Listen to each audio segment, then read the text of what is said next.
Montana Territory, 1871. The sky hung like a wounded beast over the town of Clearwater, bleeding rain across the muddy thoroughfare. Luke Farrington reigned in his dun gelding at the edge of town, droplets of water falling from the brim of his hat. At 26, he had already lived a lifetime on the frontier, had seen men die, fortunes won and lost, and the wild country slowly bend to the will of civilization. But for all that, he remained convinced that a cowboy's life was meant to be lived alone. Attachments were dangerous out here where death stalked a man daily, where outlaws and Indians and the merciless elements claimed those who weren't vigilant. "Just get supplies and move on," he muttered to himself as he guided his horse toward the general store. No lingering. Luke had spent the last 4 years driving cattle between Montana and Wyoming, saving every penny toward a ranch of his own. He'd learned to trust his instincts, his horse, and his colt, nothing more. Men who got distracted by soft things like women's smiles and promises of home comforts ended up dead or broken. The West demanded singular focus, but as he dismounted, tying his horse to the hitching post, his eyes caught movement across the street. A woman stood alone beneath the partial shelter of a shopfront awning, rain soaking through her deep blue dress. She seemed to be waiting for something or someone who hadn't arrived. Luke noted her slender frame, the way she held herself with a quiet dignity despite being drenched, and something unfamiliar stirred in his chest. He shook it off. Whatever her story, it wasn't his concern. The rain intensified as Luke stepped into the general store, nodding to the proprietor and beginning to gather his necessities: coffee, beans, ammunition, tobacco. He'd be gone within the hour, back to the vast emptiness where he belonged. That was the plan anyway. When Luke emerged from the store, arms laden with supplies, the woman was still there, her honey-blonde hair now plastered to her face by the relentless downpour. Her dress, once elegant, clung to her frame. As if feeling his gaze, she turned, revealing a face that startled him with its quiet beauty, not the painted glamour of saloon girls, but something more natural and genuine. The moment their eyes met across the muddy street, a flash of lightning illuminated her features. Cheekbones high and proud, lips pressed together in determination, blue eyes that reflected the stormy sky.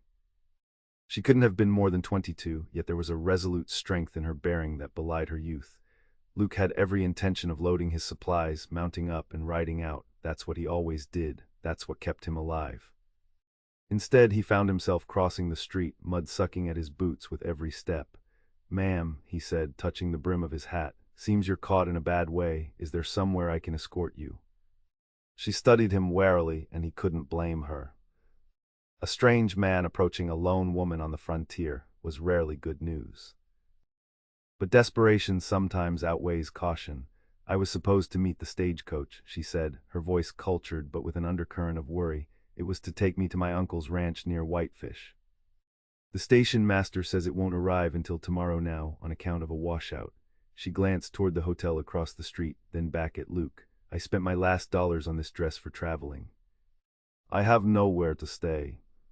Luke felt the weight of her situation. The frontier was unkind to men, but it was downright brutal to women without protection or means. "What's your name, ma'am?"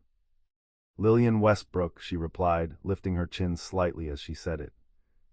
In that moment, as rain streamed down both their faces, something shifted in Luke's carefully ordered world. Later, he would look back and recognize this as the moment everything changed. When the cowboy saw her standing alone in the rain, he knew their story was just beginning. "I can advance you money for a hotel room," he offered, not entirely sure why he was involving himself. "You can pay me back when your uncle meets you tomorrow." Lillian's eyes narrowed. "And what would you expect in return for such generosity, Mr.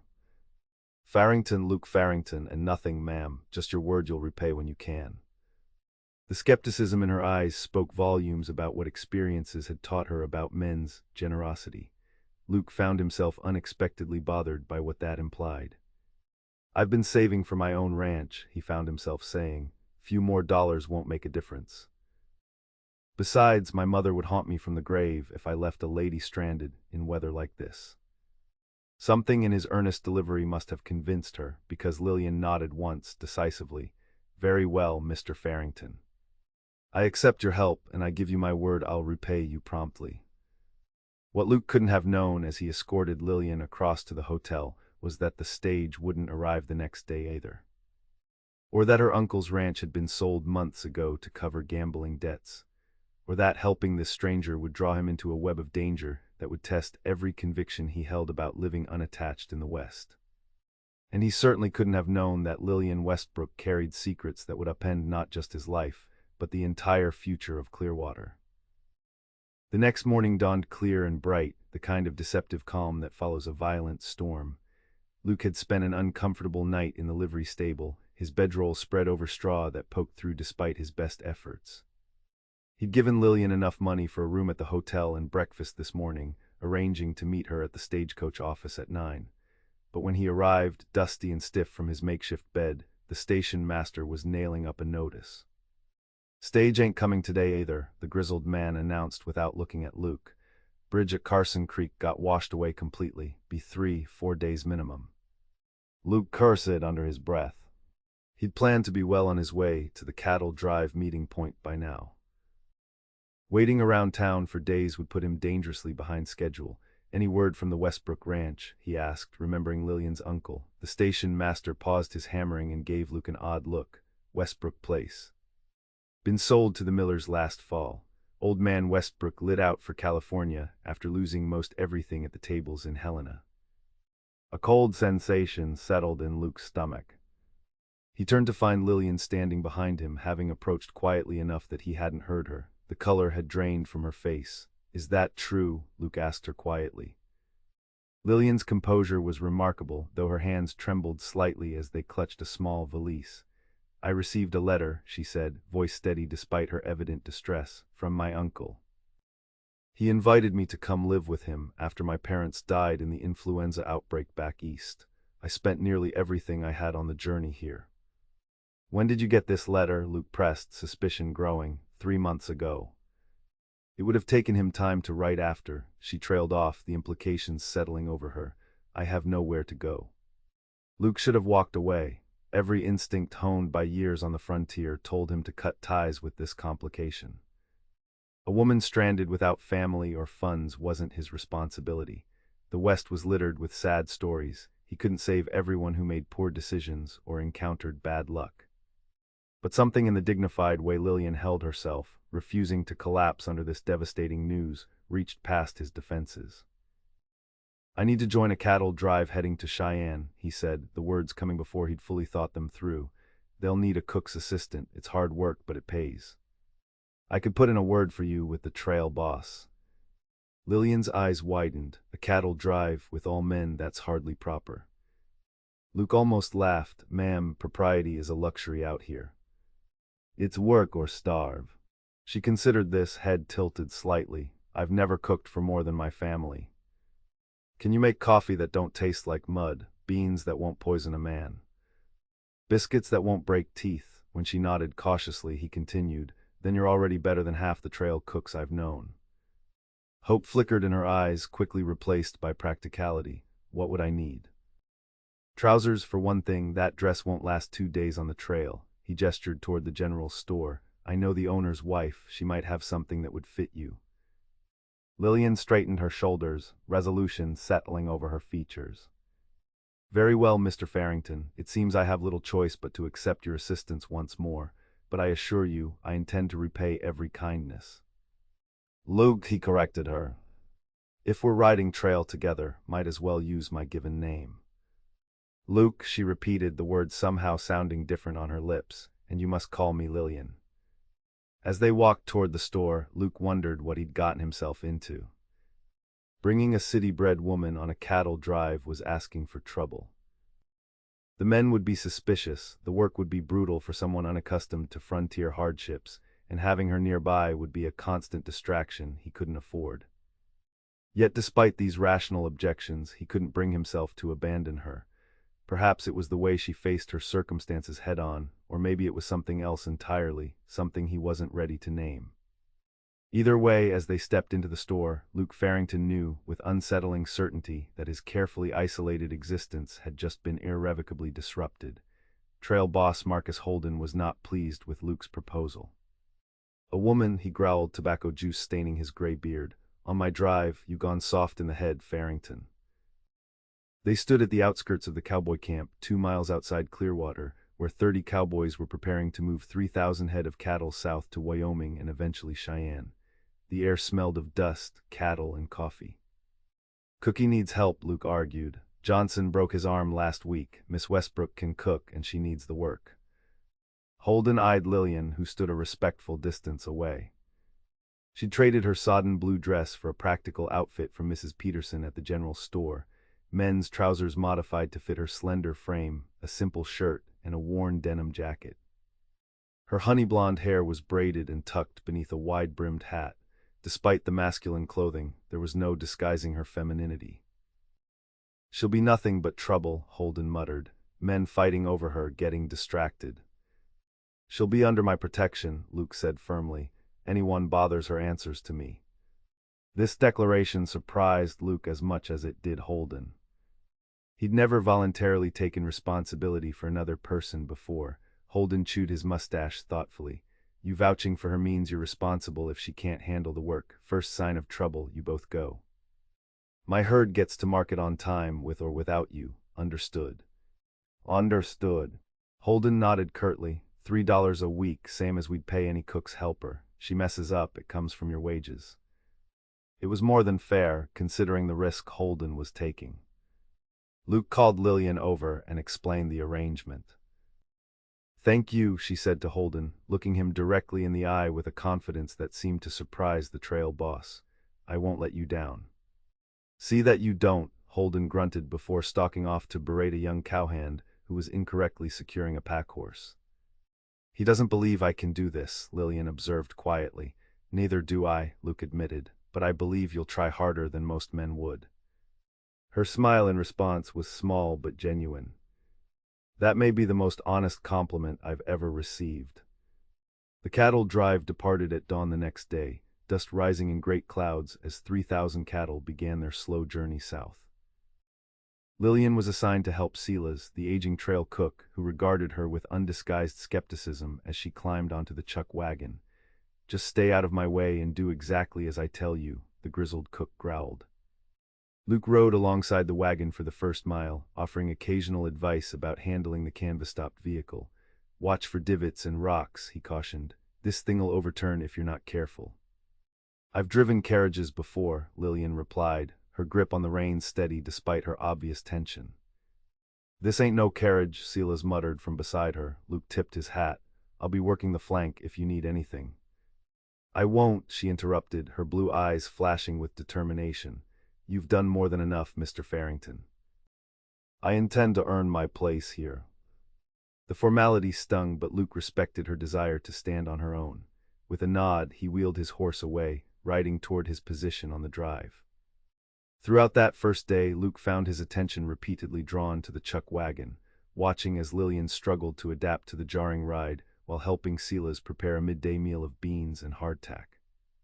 Several times he caught other cowboys doing the same, their curious gazes lingering too long on the female figure moving around the noon camp. That evening, as the herd settled for the night, Luke approached the chuck wagon where Lillian was helping serve dinner, a stew of questionable origin that nonetheless smelled appetizing after a day in the saddle. "How are you holding up?" he asked quietly as she handed him a tin plate. Lillian's face was smudged with soot, her hands reddened from working over the fire, but her eyes were clear and determined. "I've never been so exhausted," she admitted, "or so proud of a day's work." Luke found himself smiling. "You're doing well." "No thanks to Silas," she murmured, glancing toward the cook who was berating a young cowhand for spilling coffee. "He's been testing me all day." "He tests everyone, means he thinks you might last." A small triumphant smile curved her lips. "I intend to do more than just last."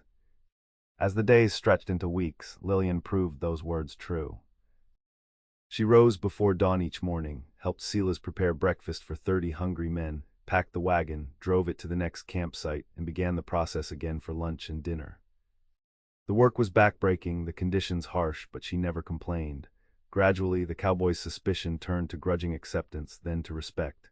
Even Silas softened toward her, particularly after she suggested adding wild onions she'd gathered to his beans, improving the flavor considerably. By the third week, she was handling much of the cooking herself while Silas supervised and napped. Luke maintained his distance, watching from afar as Lillian carved out a place for herself among the rough men.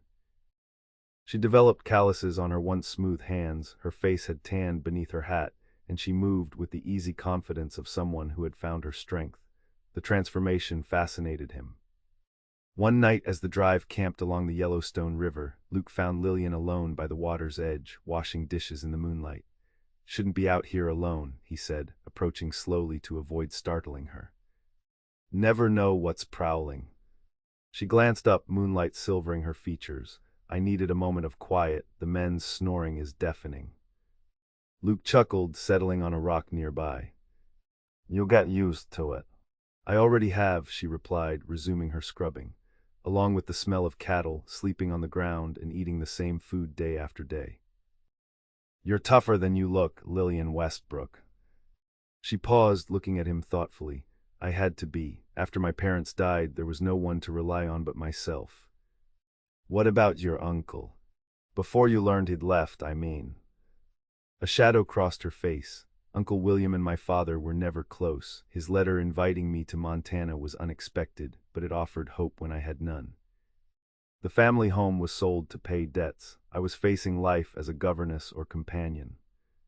"And now you're a chuck wagon cook on a cattle drive," Luke observed with a hint of amusement. "Quite a change of fortune." "Indeed," she set aside a clean pot, "though perhaps not entirely for the worse. There's a freedom here I never knew in Boston. Difficult as this life is, at least I answer to no one but myself." Luke studied her profile, struck by how the moonlight softened her features. "Freedom's what drew me west too. No expectations, no past following you. Is that why you live alone, to preserve your freedom?" The question cut closer to truth than Luke was comfortable with. "Partly," he admitted. "Mostly I figured attachments are dangerous out here. People leave or die. Either way you end up alone and hurting. So you choose to begin alone to avoid the ending." Her insight startled him, something like that. Lillian dried her hands on her trousers, regarding him with unexpected gentleness. "That sounds terribly lonely, Luke." "Being lonely and being alone aren't the same thing," he countered. "Aren't they?" She gathered her dishes. "I was surrounded by people in Boston, relatives, acquaintances, society, and never felt more alone.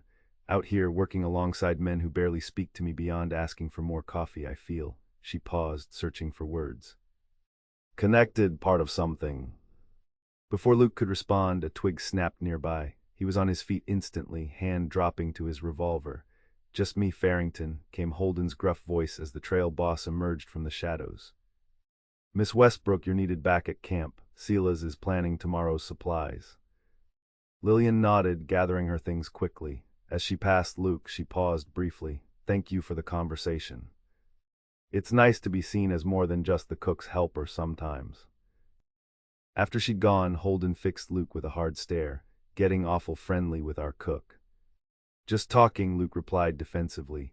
Holden lit a cigarillo, the match flaring in the darkness.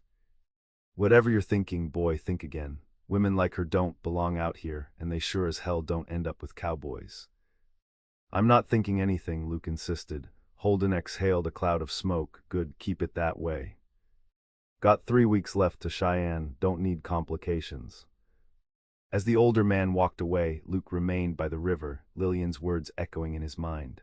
For the first time in years, he questioned whether the solitary path he'd chosen was really freedom, or just another kind of prison. The cattle drive continued south through Wyoming territory, the landscape gradually shifting from lush river valleys to more arid plains. Days settled into a routine of dust, cattle, and endless sky. Nights brought exhausted sleep beneath star-strewn heavens. Despite Holden's warning, Luke found himself drawn to the chuck wagon at every opportunity. He'd volunteer to help carry water or gather firewood, creating moments to exchange a few words with Lillian.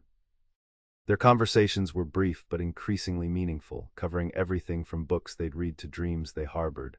"I still want my own ranch," Luke admitted one evening as they gathered kindling, "smaller than most. Just enough land to run a decent herd, a creek for water, good grazing."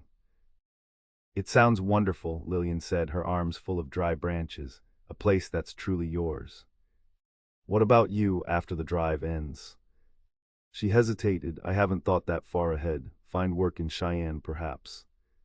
Save enough to, she trailed off, uncertainty crossing her features. To what? To build something that can't be taken away. The vulnerability in her voice struck him deeply. Luke wanted to reassure her, to offer solutions, but before he could speak, gunshots echoed from the direction of the herd. Both froze, then Luke was running, shouting for Lillian to get back to camp. He arrived to chaos. 3 riders were cutting through the herd, scattering cattle in all directions. The night guards were firing warning shots, trying to prevent a full stampede. Rustlers. Someone shouted. Luke grabbed his rifle from his saddle and joined the defense. For 20 frantic minutes, the cowboys fought to protect their herd and drive off the thieves. When it was over, they'd lost perhaps 50 head of cattle, and one cowboy named Jenkins had taken a bullet in the shoulder. Back at camp, they found Lillian had transformed the chuck wagon area into a makeshift infirmary. She was cleaning Jenkins's wound with steady hands while Silas heated water. "Where did you learn to do that?" Luke asked later, watching her bandage the injury with surprising skill. "My mother volunteered in a military hospital during the war," she explained, tying off the bandage. "I often helped." Jenkins would live, though he'd ride in the chuck wagon for a few days. The lost cattle were a financial blow, but not catastrophic. What troubled Luke more was Holden's assessment of the situation. "Wasn't random," the trail boss confided to Luke and his most trusted men around the fire that night. "Those weren't ordinary rustlers, too organized, too precise." "You think someone targeted us specifically?" Luke asked. Holden nodded grimly. "Word in the last town was that Wade Sullivan's gang is operating in these parts." The name sent a chill through the group. Sullivan was notorious throughout the territories, a former Confederate officer turned outlaw whose gang specialized in attacking cattle drives and freight wagons. "Why would Sullivan bother with our herd?" one of the older hands asked. "We're not carrying anything special." Holden shrugged.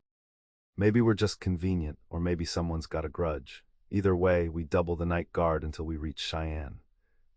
The attack cast a shadow over the drive. Everyone was more vigilant, more tense. Luke found himself riding closer to the chuck wagon, his protective instincts heightened by the threat. 3 days later, they stopped in the small settlement of Cooperton to resupply. While Silas and Lillian replenished their stores, Luke visited the telegraph office to send a message to their buyers in Cheyenne, updating them on their progress and losses. As he exited the office, a weathered poster on the wall caught his eye. It showed a crude drawing of a man's face beneath the bold word WNTD. But it was the name that stopped Luke cold: William Westbrook. The description listed charges of fraud, embezzlement, and manslaughter in Boston, Massachusetts. The poster was dated just 3 months earlier, around the time Lillian said she'd received her uncle's letter. Luke tore the poster from the wall and stuffed it inside his jacket. His mind raced with implications. Had Lillian known her uncle was a wanted man when she came west? Was that why she'd been so quick to accept work on the cattle drive rather than pursuing authorities about her uncle's whereabouts? More troubling still, was Lillian herself involved in whatever crimes her uncle had committed? Luke found her at the general store, selecting coffee beans while Silas haggled over the price of flour. He watched her for a moment, the careful way she examined the goods, the polite smile she offered the shopkeeper, the practical efficiency of her movements. Nothing about her suggested deception or criminality. Yet the poster in his jacket seemed to burn against his chest, demanding acknowledgement.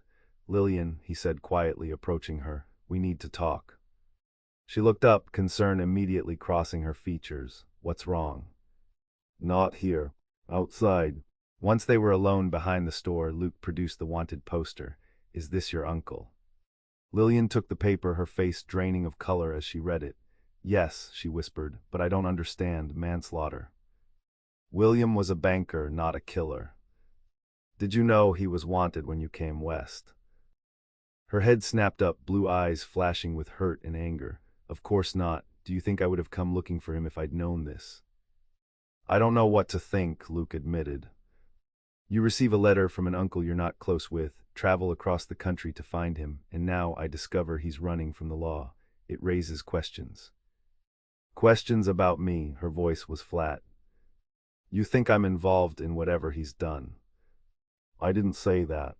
"You didn't have to." Lillian thrust the poster back at him, her hand trembling slightly.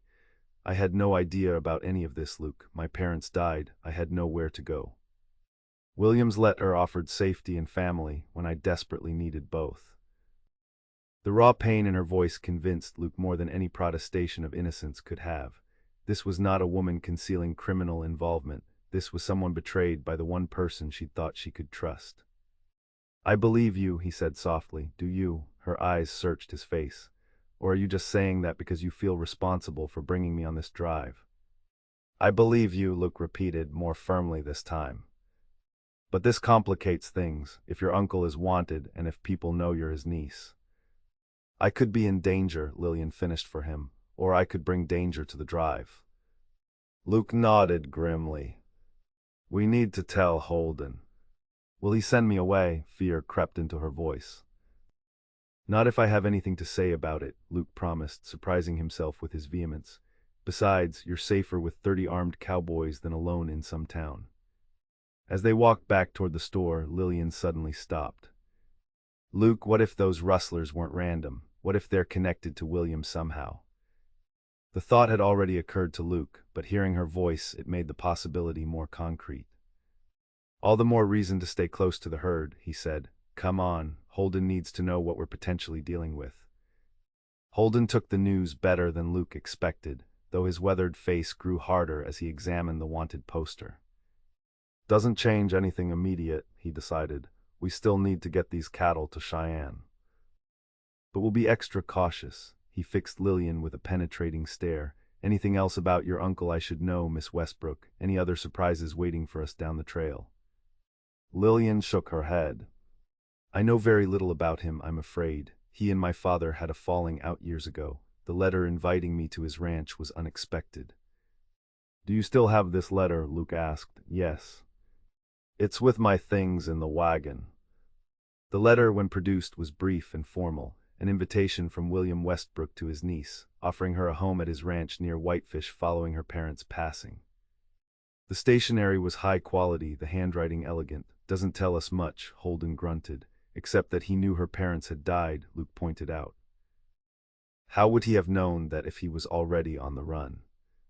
"He must have maintained connections in Boston," Lillian suggested, "or perhaps he genuinely intended to provide for me before, whatever happened." Holden refolded the letter, his expression thoughtful. "Either way, we keep this quiet among the men, no need for rumors. Miss Westbrook stays with the drive, but Luke," he fixed Luke with a meaningful look, "you keep a special eye on things. Anything suspicious, I want to know immediately." That night, as the drive camped 10 miles outside Cowperton, Luke took first watch. From his position on a small rise, he could see the entire camp spread below him, the sleeping cowboys, the hobbled horses, the vast dark shapes of cattle settling for the night. The chuck wagon was positioned at the edge of camp, its white canvas top ghostly in the moonlight. Movement near the wagon caught his attention. Lillian had emerged and was sitting alone by the dying embers of the cooking fire, her face illuminated by the faint glow. Even from a distance, Luke could see the tension in her posture, the weight of worry on her shoulders. Without fully intending to, he found himself making his way down to the camp, drawn to her solitary figure like a moth to flame. "Can't sleep?" he asked quietly, approaching the fire. Lillian looked up, unsurprised by his presence. "Every time I close my eyes, I see that poster. I keep wondering what happened." "What William did." Luke settled beside her, close enough to offer company, but not so close as to presume. "People out west reinvent themselves all the time. Maybe he thought he could outrun his past." "Can anyone truly?" She stared into the embers. "I came west to find family, to belong somewhere again. Instead, I've found more questions than answers." "You've also found strength you didn't know you had," Luke pointed out. 3 weeks ago you were a stranded Boston society girl. Now you're driving a chuck wagon and cooking for 30 cowboys who'd fight any man who spoke ill of you." A small smile touched her lips. "They would. Jenkins said yesterday your biscuits alone were worth taking a bullet for." Her laugh was soft but genuine, warming Luke more than the fire's embers. "Small comfort, I suppose." "Not small at all." Luke hesitated, then continued. "When this drive ends, whatever happens with your uncle, you won't be alone. I'll help you figure things out." Lillian turned to face him, moonlight catching in her eyes. "Why would you do that?" "You barely know me." The question hung between them, demanding an honesty Luke had avoided even with himself. In the 6 weeks since he'd seen her standing in the rain, something fundamental had shifted in his understanding of his own life. "Because I've spent years believing attachments are dangerous," he said slowly.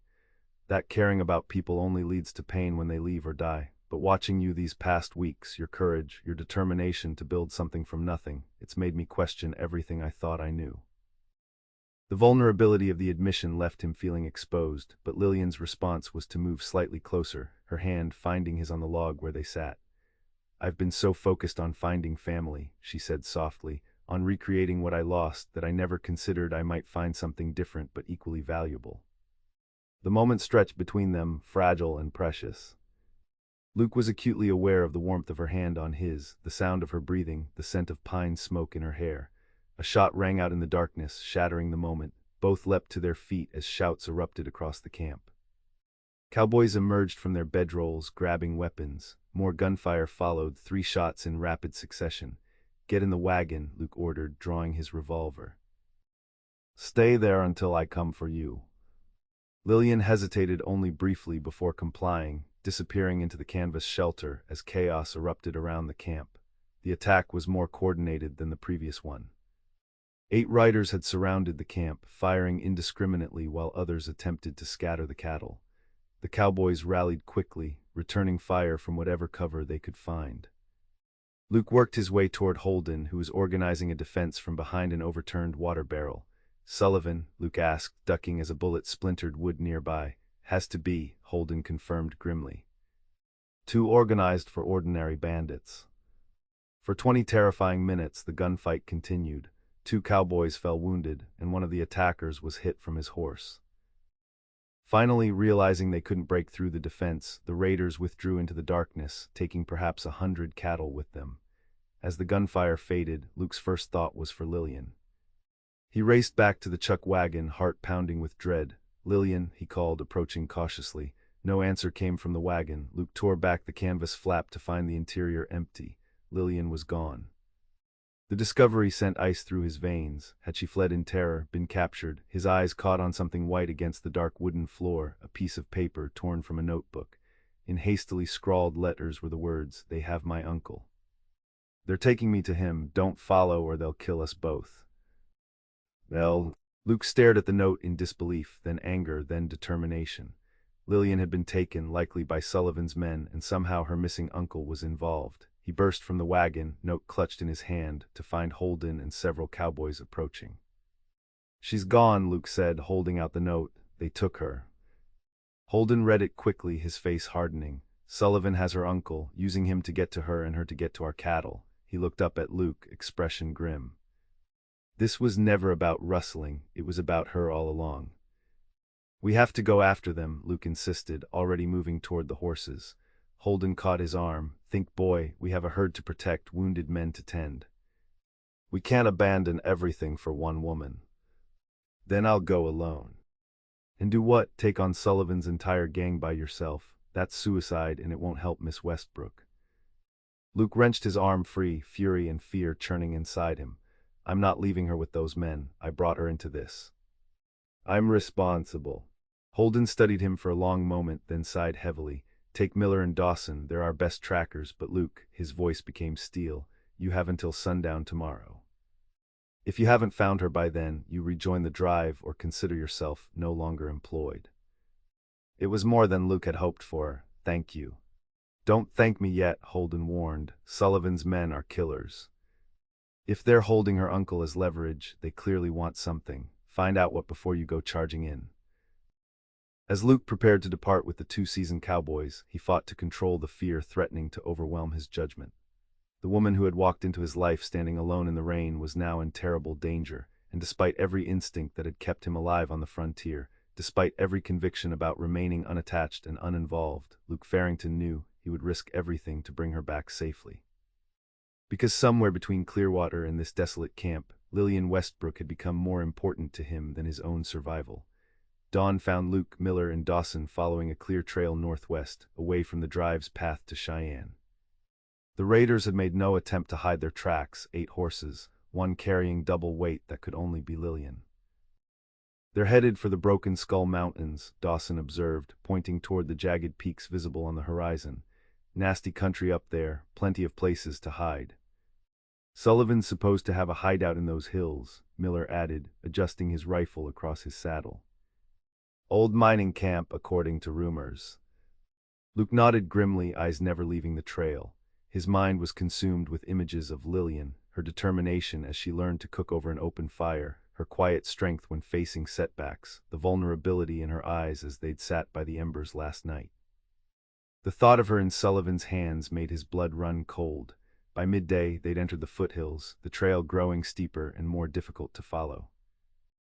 Twice they were forced to dismount and lead their horses through narrow passages, wary of ambush from the rocky slopes above. "Someone's watching us," Miller muttered as they paused to rest the horses. "Feel it in my bones." Luke had the same sensation, the prickling awareness of unseen eyes tracking their progress. "They're letting us follow," he realized aloud. "They want us to find them." "It's a trap," Dawson concluded, his weathered face grim. "Question is, do we spring it anyway?" The answer was clear to Luke. We need to know what they want, and we need to make sure Lillian is safe. They continued upward, more cautious now, until late afternoon brought them to a narrow valley sheltered between steep cliffs.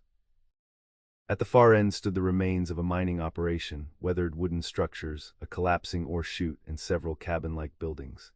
From their position behind a rocky outcropping, they could see men moving about the camp, at least 10 figures, all armed.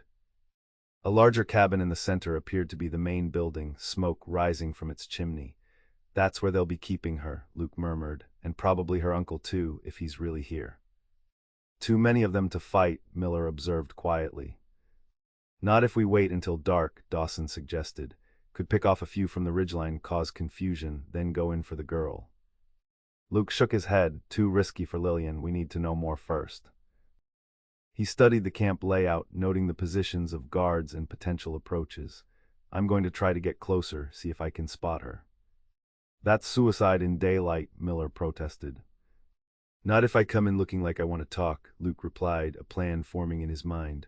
"Sullivan wants something, let's find out what." Despite their objections, Luke's resolve was firm. They agreed that Miller and Dawson would remain hidden, covering him with rifles from their elevated position. If things went bad, they'd create a diversion to help him escape, or avenge him if necessary. Luke left his rifle with them but kept his revolver, though he made a show of removing it from its holster and tucking it conspicuously into his saddlebags as he approached the camp. He rode slowly, hands visible, stopping when the first guard called out a warning. "Name's Luke Farrington," he shouted. "I'm here about Lillian Westbrook. I want to speak with Sullivan." The guards exchanged glances, then one disappeared into the main cabin. Moments later, a tall figure emerged, a man in his 40s with a neat beard and the bearing of someone accustomed to command. Not the wild-eyed outlaw Luke had expected, but somehow more dangerous for his civilized appearance. "Mr. Farrington," the man called, walking forward with the confidence of someone who feared no threat. "I've been expecting you, though I must say, riding in alone was either very brave or very foolish." "Are you Sullivan?" "Wade Sullivan, at your service," he offered a mock bow. "Former captain, Confederate Army, current businessman with flexible ethics." "Where is Lillian?" Sullivan smiled, the expression not reaching his cold eyes. "Direct, I appreciate that. Miss Westbrook is quite safe, I assure you. As is her uncle, though I use the term loosely, since there's no actual relation." The statement hit Luke like a physical blow. "What are you talking about?" "Oh my," Sullivan's smile widened. "She didn't tell you. William Westbrook is no more her uncle than I am. He's a former business associate of mine who made the unfortunate decision to abscond with funds that rightfully belonged to me.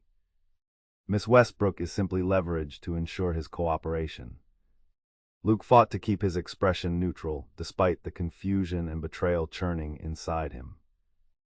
Had Lillian lied about everything? Was this entire situation, her supposed stranding in Clearwater, her story about her deceased parents, all an elaborate scheme?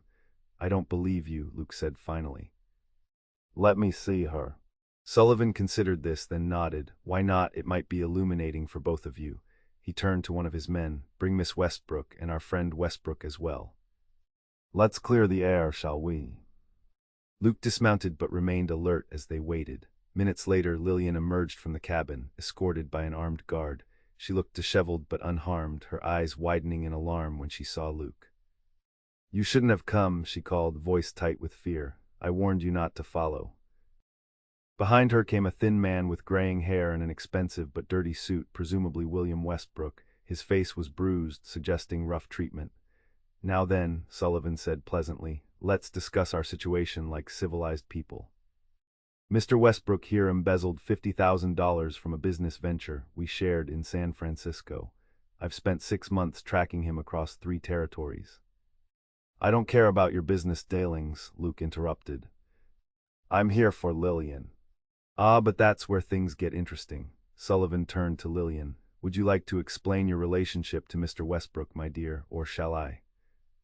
Lillian's face had gone pale, but her chin lifted defiantly. "William was my father's business partner in Boston. When my parents died, he offered me a position as his ward and assistant. I had no knowledge of any embezzlement or criminal activities." "You said he was your uncle," Luke said quietly, the hurt evident in his voice. Lillian faltered. People are less suspicious of a niece traveling to join her uncle than a young, unmarried woman joining a male employer. It was safer that way. "A sensible precaution," Sullivan interjected smoothly. "Unfortunately for Miss Westbrook, her guardian's past caught up with him, and now we find ourselves at an impasse." "What do you want?" Luke demanded. "Originally, I wanted my money, but Mr. Westbrook claims to have lost most of it in failed investments." Sullivan's pleasant demeanor hardened. "Now, I'll settle for compensation. Your cattle drive is carrying 3,000 head worth approximately $30 each on the Cheyenne market. That's $90,000 of walking collateral." The scope of Sullivan's plan became clear. The rustling attacks were just to weaken us, Luke realized. "You want the entire herd." "Precisely. In exchange, Miss Westbrook and her guardian go free, unharmed." Sullivan spread his hands. "A fair trade, I think. The herd isn't mine to trade." "But you have influence with your trail boss and motivation." Sullivan nodded toward Lillian. "I'm a reasonable man, Mr. Farrington. I'll give you until tomorrow noon to bring me Holden's agreement to surrender the herd. My men will escort you to a meeting point of my choosing for the exchange." "And if I refuse?" Sullivan's smile disappeared entirely. "Then Miss Westbrook will pay the price for her guardian's crimes, a fate I imagine neither of you wants." Luke looked at Lillian, searching her face for truth. Despite the revelations about her identity, the fear and regret in her eyes were genuine. "I need to speak with her," Luke said firmly. "Alone." Sullivan considered this, then nodded. 5 minutes, inside the cabin. "My men will be right outside."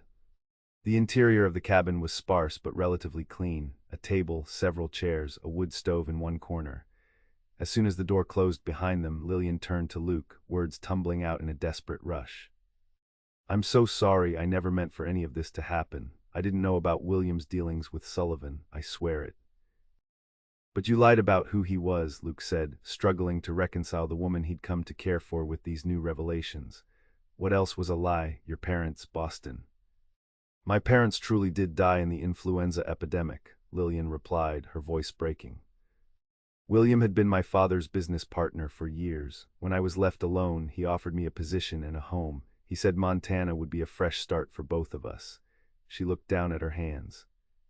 "I didn't know he was running from anything or anyone." Luke wanted to believe her, needed to believe her. Why maintain the lie after you knew your uncle, William, wasn't in Clearwater anymore? "Shame, fear," she met his eyes directly. "And then it didn't seem to matter anymore." On the drive, I was just Lillian, the cook's helper. For the first time, I was judged by what I could do, not who I was or wasn't related to. It felt freeing. The sincerity in her voice resonated with Luke's own experience of the West, the chance to redefine oneself beyond the constraints of the past. He'd come west to escape memories of the war, to leave behind the young soldier who'd seen too much death. Could he blame Lillian for seeking her own reinvention? "I believe you," he said finally. "But I need to know everything if I'm going to get us out of this." Lillian nodded, relief washing over her features. "Sullivan captured us last night during the attack. He's been tracking William for months, following rumors and telegraph messages. When he learned William had invited a young woman west, he assumed I either knew where the money was or could be used as leverage. And where is the money? William claims he invested most of it in a mining venture that collapsed. I believe him, he's many things but not a good liar. Sullivan refuses to accept that it's gone. Luke paced the small room, mind racing through possibilities. Sullivan won't let any of us go, even if Holden agreed to surrender the herd, which he won't. Once he has the cattle, we're just liabilities. I know, Lillian whispered. I'm so sorry I brought this trouble to you in the drive. Luke stopped pacing, turning to face her fully. You didn't bring this trouble. Life out here is trouble. The question is how we face it. He took her hands in his, struck by how much smaller they were than his own, yet how capable they'd proven to be. I'm going to get you out of here, Lillian, I promise. Their 5 minutes ended abruptly with a bang on the door. Sullivan entered, followed by 2 armed men. Time's up, he announced. Mr. Farrington, one of my men will escort you down the mountain with instructions for the exchange. Miss Westbrook remains here as insurance. Luke squeezed Lillian's hands once before releasing them. I'll be back for you, he said, loud enough for Sullivan to hear, a promise not just to her but to himself. Outside, as he mounted his horse under the watchful eyes of Sullivan's men, Luke made a show of checking his saddlebags and adjusting his hat, subtle signals to Miller and Dawson hidden in the rocks above that he was leaving but would return. The guard assigned to escort him was a young man with a nervous trigger finger and too many weapons, exactly the type Luke had hoped for.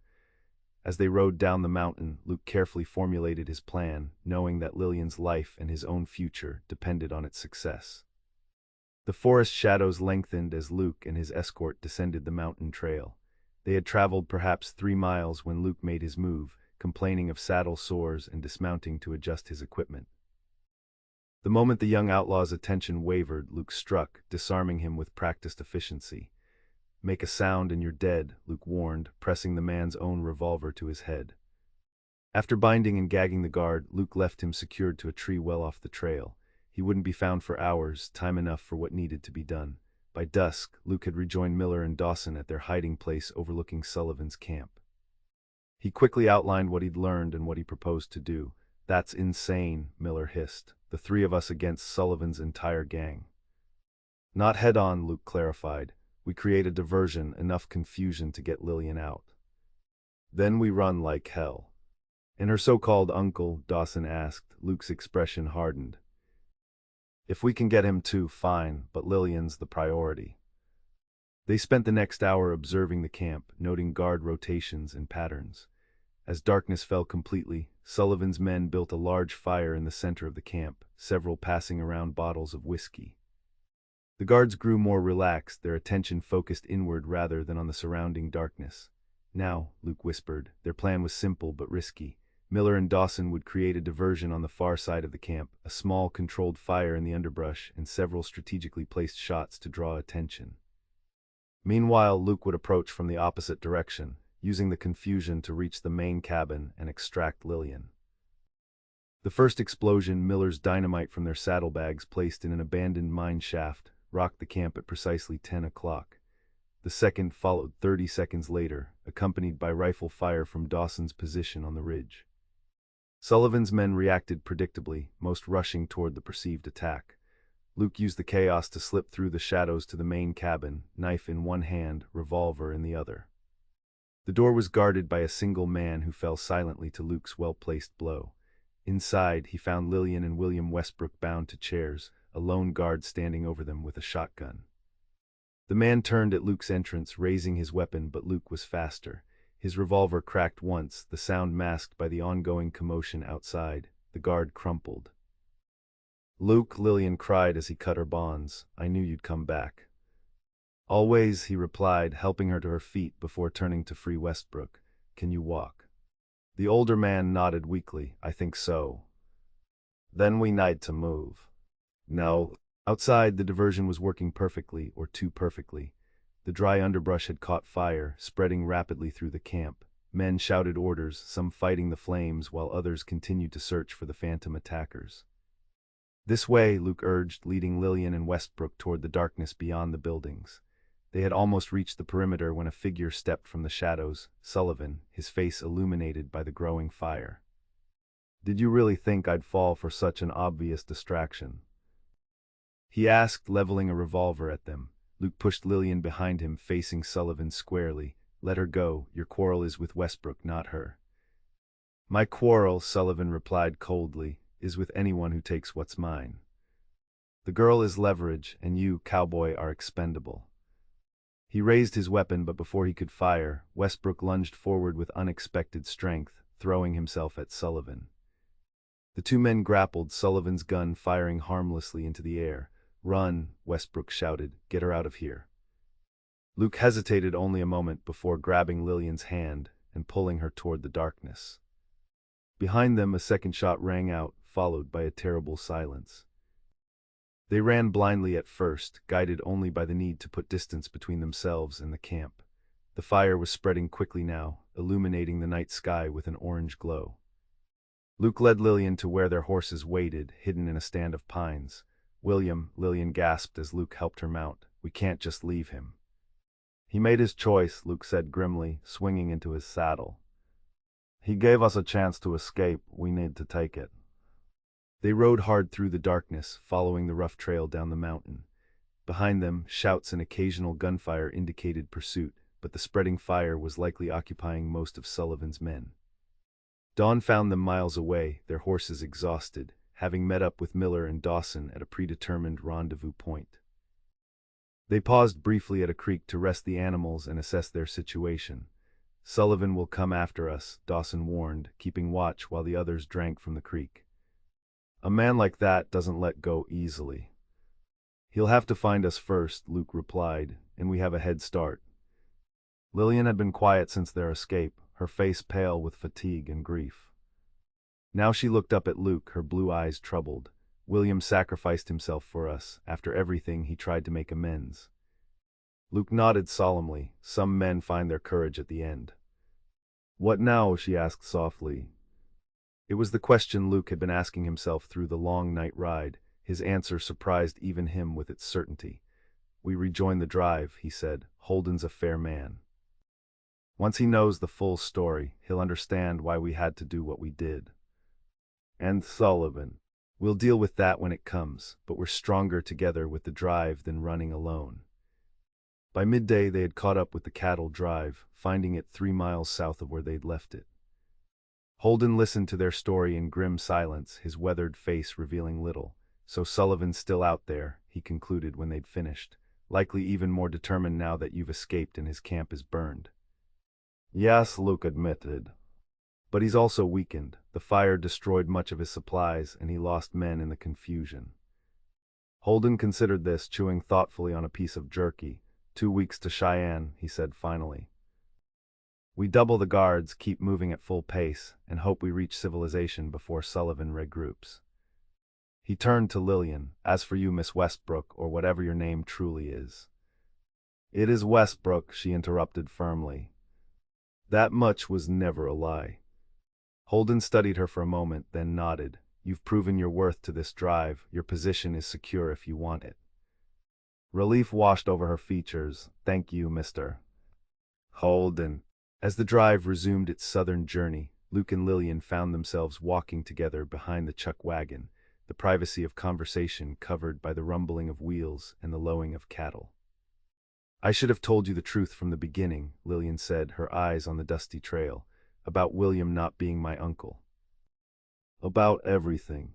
"Would it have changed anything?" Luke asked. "I'd still have helped you in Clearwater, you'd still have joined the drive. But you might not have trusted me, or," she hesitated, "or come to feel whatever it is you feel for me now." The directness of her statement caught Luke off guard. In the chaos of the past days, he hadn't fully examined the emotions that had driven him to risk everything for this woman. "What I feel," he said carefully, "hasn't changed. If anything, seeing your courage through all this has only made it stronger." Lillian stopped walking, turning to face him fully. "And what exactly is it that you feel, Luke Farrington?" The question hung between them, demanding honesty that Luke had spent years avoiding. But standing here with this remarkable woman who had faced down outlaws and survived the harsh realities of the trail, he found the truth wasn't so difficult after all. "I love you," he said simply. "I think I started falling for you the moment I saw you standing in the rain in Clearwater. Everything since has just confirmed what my heart already knew." Tears welled in Lillian's eyes, but her smile was radiant. "I love you too. Despite every reason not to, despite the danger and uncertainty, or perhaps because of it. You've shown me what real strength is, Luke, not just surviving alone, but building something worth living for together." He reached for her hand, entwining his fingers with hers as they resumed walking. The gesture was small but profound, a connection forged in hardship, a promise made without words. The next 2 weeks passed in a state of constant vigilance. The drive pushed harder than before, making excellent time across the Wyoming plains. Guards were doubled, especially at night, but Sullivan's feared attack never materialized. Perhaps he'd been more seriously wounded than they'd thought, or perhaps he'd decided the cost of vengeance was too high. As they approached Cheyenne, the atmosphere among the cowboys lightened.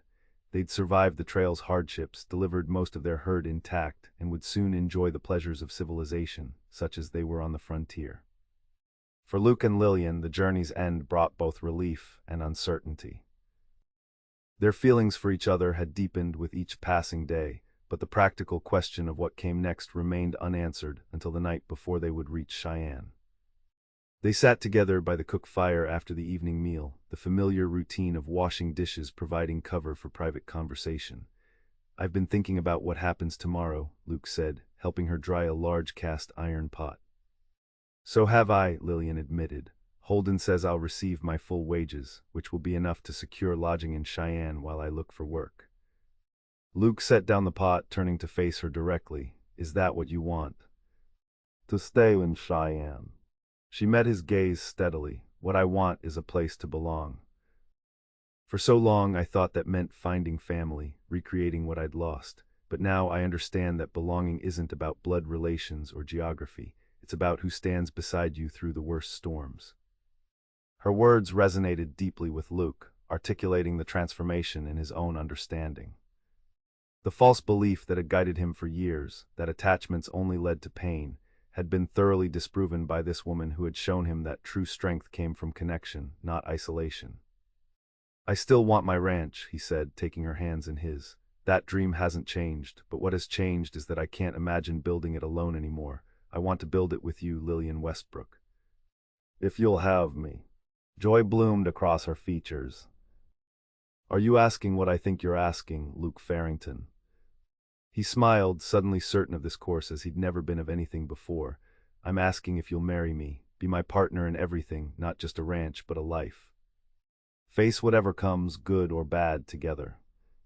Tears spilled down Lillian's cheeks as she nodded. "Yes," she whispered, "1,000 times yes." Luke pulled her into his arms, sealing their promise with a kiss that held all the hope and determination of the frontier itself, wild and tender all at once. The following day they arrived in Cheyenne to news that changed everything once more. A telegram was waiting for Luke at the cattle broker's office from a lawyer in Helena. William Westbrook had not died that night in Sullivan's camp. He'd been wounded but had managed to escape in the confusion. Before disappearing east, he'd transferred the deed to a small ranch 30 miles outside Helena to Luke and Lillian as restitution for hardships caused. "I don't understand," Lillian said as they stood outside the telegraph office, the paper clutched in her hand. "How did he know about us, about our plans?" Luke shook his head in wonder. Maybe he saw something that night, or maybe he just wanted to make things right in whatever way he could. The ranch was modest, 200 acres with a small cabin, a creek running through good grazing land. It wasn't the vast spread some cattlemen dreamed of, but it was a start, a place to build from, a home. They were married 3 days later in Cheyenne's small church, with Holden giving the bride away and the cowboys from the drive filling the pews. Lillian wore a new blue dress, her honey blonde hair adorned with wildflowers gathered by the youngest cowhands. Luke wore the only clean shirt he owned, freshly pressed for the occasion. As they exchanged vows, Luke thought back to that rainy day in Clearwater when he'd first seen Lillian standing alone, drenched and determined. He'd believed then that attachments were dangerous, that caring for others only led to loss. Now he understood that the real danger lay in closing oneself off from the very connections that gave life meaning. 6 months later, they stood together on the porch of their cabin, watching the Montana sunset paint the sky in brilliant hues of orange and purple. The small herd they'd started with, 20 cattle purchased with their drive wages, grazed peacefully in the valley below. A vegetable garden Lillian had planted was thriving beside the house, and the framework for a proper barn stood half-completed nearby. "Any regrets?" Luke asked, his arm around his wife's waist. Lillian leaned into him, her head resting against his shoulder. "Not one," she replied, "though I do wonder sometimes about William, where he went, if he found peace." "He gave us a chance at happiness," Luke said. "I hope he found some for himself." As darkness settled over their land, they remained on the porch, content in the shared warmth of their embrace. They had faced violence, deception, and the harsh realities of frontier life, and emerged stronger for it together. What had begun with a cowboy seeing a woman standing alone in the rain had transformed into a love powerful enough to overcome the isolation and danger of the American West. Their story, like the land they now called home, held both difficulty and beauty, hardship and hope, but most importantly, it was theirs to write together, one day at a time. In the quiet Montana evening, surrounded by the life they were building, Luke and Lillian Farrington had found what each had been searching for all along, not just survival, but belonging. Not just a place to exist, but a place to truly live, and in that knowledge was a peace more profound than either had dared to imagine when their journey began.